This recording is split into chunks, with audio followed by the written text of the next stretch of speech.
de la extremidad, donde la mayoría de los casos son fisiológicas y estas van a tener una resolución espontánea. Entonces, para definir la tibia vara, esto es un retraso en ese crecimiento de la fisis tibial proximal medial, y esto va a hacer que se produzca una curvatura, ya sea persistente o progresiva, y que presente posibles cambios epifisiarios y pues que esto nos altere la morfología de la extremidad, ¿cierto? Cuando uno lee este tema, la mayoría de autores lo dividen en dos grupos grandes, que es la tibia vara infantil, que es aquel varo que se presenta en niños menores de 3 años, o la tibia vara del adolescente, que es en niños mayores de 8 años, y hay algunos autores que la tibia vara del adolescente la subdividen en dos grupos, la tibia vara juvenil, que es en niños de los 4 a los 10 años, y la tibia vara de presentación tardía, que es de los 11 años en adelante. Entonces, como sabemos, pues la tibia vara en el adolescente es menos común que la presentación infantil, y esto se debe a que esa edad avanzada de presentación, pues en estos pacientes la fisis ya va a estar más madura y más osificada, y pues esto va a hacer que sea resistente tanto a deformidades como a correcciones. Y es importante que esto se presenta sin que el paciente tenga historia de trauma, infección o lesiones de la fisis que nos expliquen esa inhibición de esa fisis medial de la tibia proximal. Entonces, la etiología de la tibia vara del adolescente, pues hasta el momento no está muy claro una causa específica que la cause, ¿cierto? Sin embargo, se ha visto que hay una falla en esa resolución del geno varo fisiológico, y esto lo asocian a deformidades tardías de la extremidad. La teoría que existe es que esas fuerzas mecánicas que se aplican sobre el compartimiento medial de la rodilla hacen que esa fisis medial de la tibia proximal deje de crecer y se vaya presentando esa deformidad gradual en varo, y esto principalmente o más descrito en pacientes obesos, como podemos ver en la imagen, y también se ha visto asociada a deficiencias de vitamina D. Varios autores han pues, reportado como la causa histopatológica de esto, y han hecho biopsias de la fisis medial y han encontrado que en esa fisis, en estos pacientes con tibia vara, hay fisuras y hendiduras, y han encontrado también tejido de reparación fibrovascular y cartilaginoso, especialmente en esa unión fisometafisiaria, además de desorganización e islotes de condrocitos e hipertróficos. Y esto lo han asociado a ese daño microscópico y secundario a esa compresión mecánica por el varo, según el principio de Heuter-Boltzmann. Y este principio lo que dice es que cuando usted le aplica una carga excesiva a la fisis, pues ella va a disminuir o a retrasar ese crecimiento, y cuando usted libera esa fisis de esa carga, pues va a aumentar ese crecimiento, ¿cierto? Entonces, la presentación clínica de estos pacientes, el paciente típico que nos va a llegar al consultorio son pacientes hombres adolescentes. Se ha descrito principalmente afroamericanos, y vamos a ver que estos pacientes tienen más de 2 desviaciones estándar de la media del peso, o se encuentran por encima del percentil 95 del peso para la edad. Sin embargo, se puede presentar también en pacientes que se encuentran dentro del peso para la talla, pues, o del peso para la edad, ¿cierto? Generalmente se presenta unilateral, pero puede presentarse en ambas extremidades, y generalmente los pacientes van a consultar por la deformidad y por el dolor secundario a esa deformidad. Entonces, el dolor es principalmente en la cara medial o anteromedial de la rodilla, especialmente cuando estos pacientes realizan actividad física, es cuando ese dolor se intensifica, y va a haber una palpación en la interlínea articular medial, además de que pueden presentar también dolor patelofemoral. Y podemos encontrar en estos pacientes que pueden tener la torsión tibial aumentada, y es frecuente encontrarlo, pero no siempre. Y esa severidad puede ser variable, además de que podemos encontrar a estos pacientes con discrepancia de longitud, que cuando ya tienen una discrepancia de más de 2.5 centímetros, pues hay que empezar a pensar en corregir esa discrepancia. Entonces, en los hallazgos radiográficos, vamos a ver que nuestro paciente, ahora que les muestre el caso, tiene los hallazgos. Entonces, la forma de la epífisis va a ser relativamente normal, ¿cierto? La fisis medial de la tibia proximal va a estar ensanchada con respecto a la lateral. En algunas ocasiones este ensanchamiento se puede extender hacia la fisis lateral, sin embargo no es común encontrarlo. Y además de ese ensanchamiento de la fisis medial, vamos a encontrar ensanchamiento de la fisis lateral, pero del fémur en la rodilla ipsilateral. Entonces, hay varios estudios que reportan que estos pacientes también se pueden presentar con varo femoral ipsilateral, esto pues asociado a ese crecimiento excesivo de la fisis lateral y esa tensión que se genera en la fisis medial, y se ha reportado aproximadamente en el 20% de los casos que tengan varo femoral y varo tibial juntos. Y alrededor de 2 tercios de estos pacientes que se encuentran pues con varo en ambas, tanto en el fémur como en la tibia, pues han requerido corrección de ambas en el mismo procedimiento, ¿cierto? Entonces, el tratamiento de estos pacientes es quirúrgico. Se ha visto que cuando se manejan con ortesis estos pacientes, especialmente esos pacientes obesos, pues las deformidades no corrigen, no funciona la ortesis en estos pacientes. Y el objetivo del manejo quirúrgico es lograr corregir ese eje mecánico de la extremidad. Esto para 2 cosas.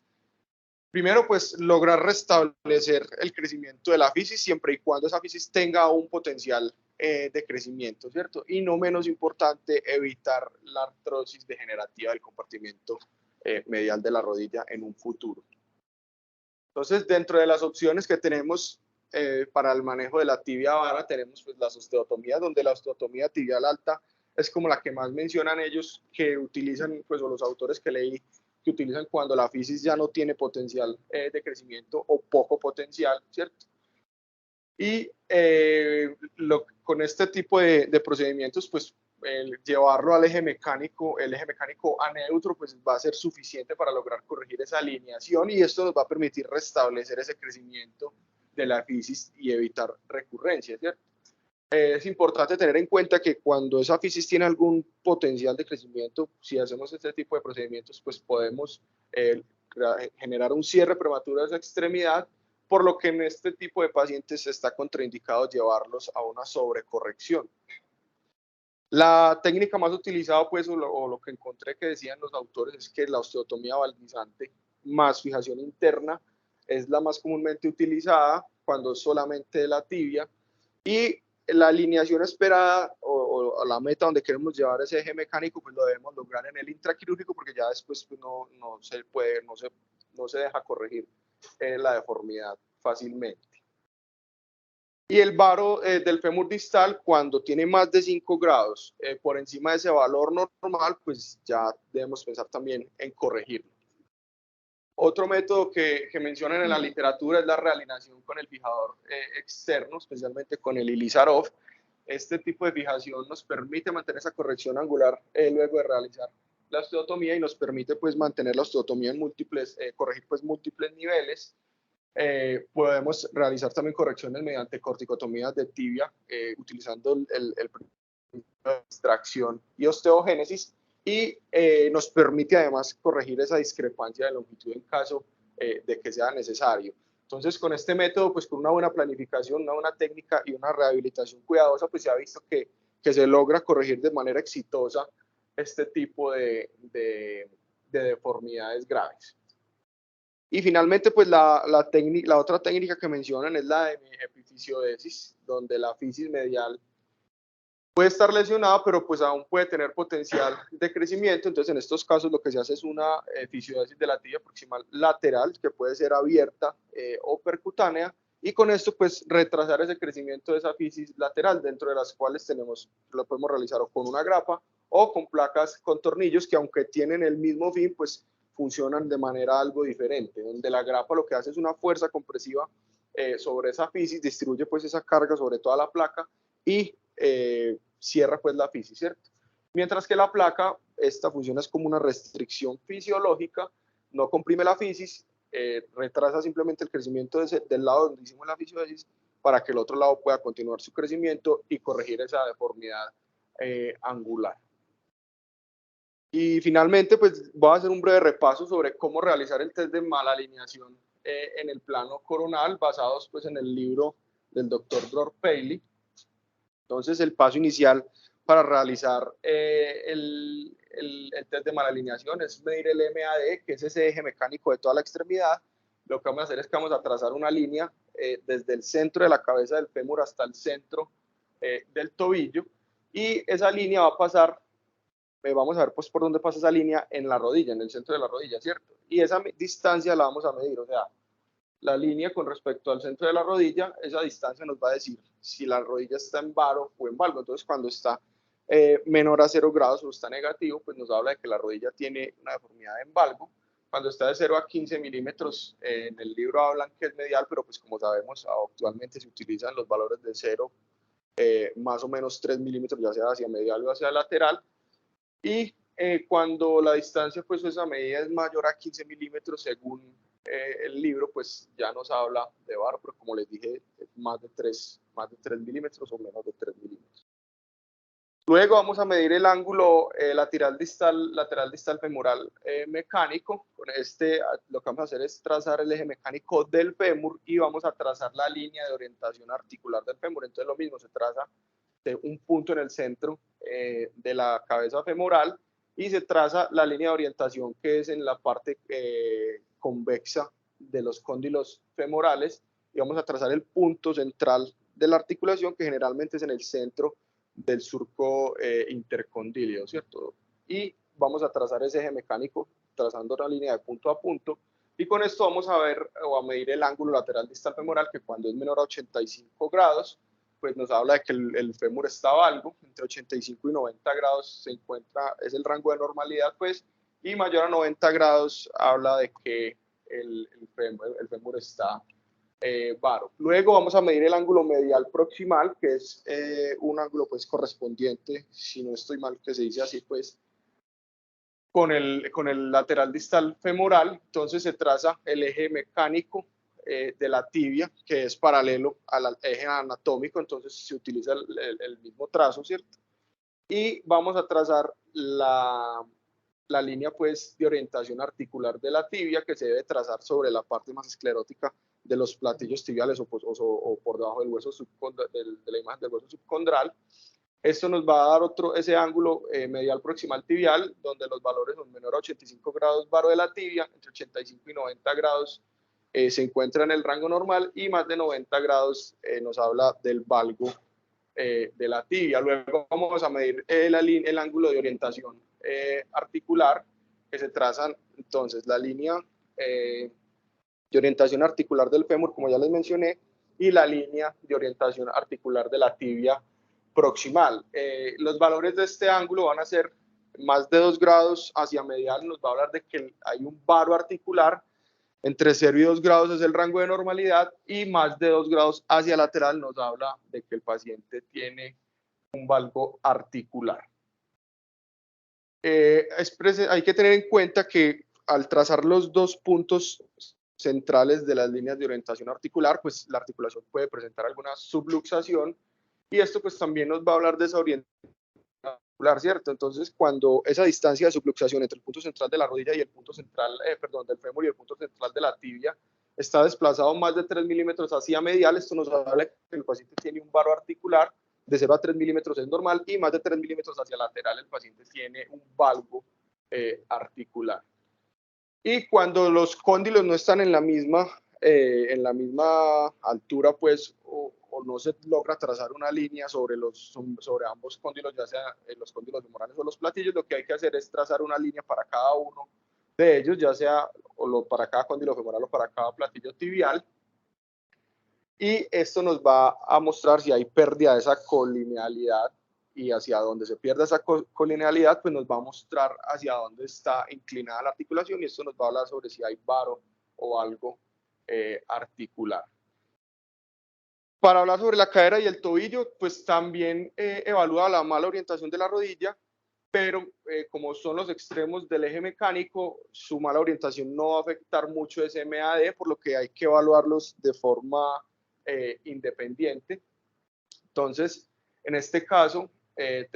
se mide el ángulo femoral proximal lateral de la cadera, que como vemos se traza el eje mecánico y se traza una línea del centro de la cabeza femoral hacia la punta del trocánter y eso nos va a dar ese ángulo lateral proximal. Y lo que nos va a permitir evaluar es esa orientación de la cadera con respecto a ese eje mecánico donde los valores normales son 90, más o menos 5 grados. Luego tenemos el ángulo medial proximal femoral, que ya no es con el eje mecánico, sino con el eje anatómico del fémur.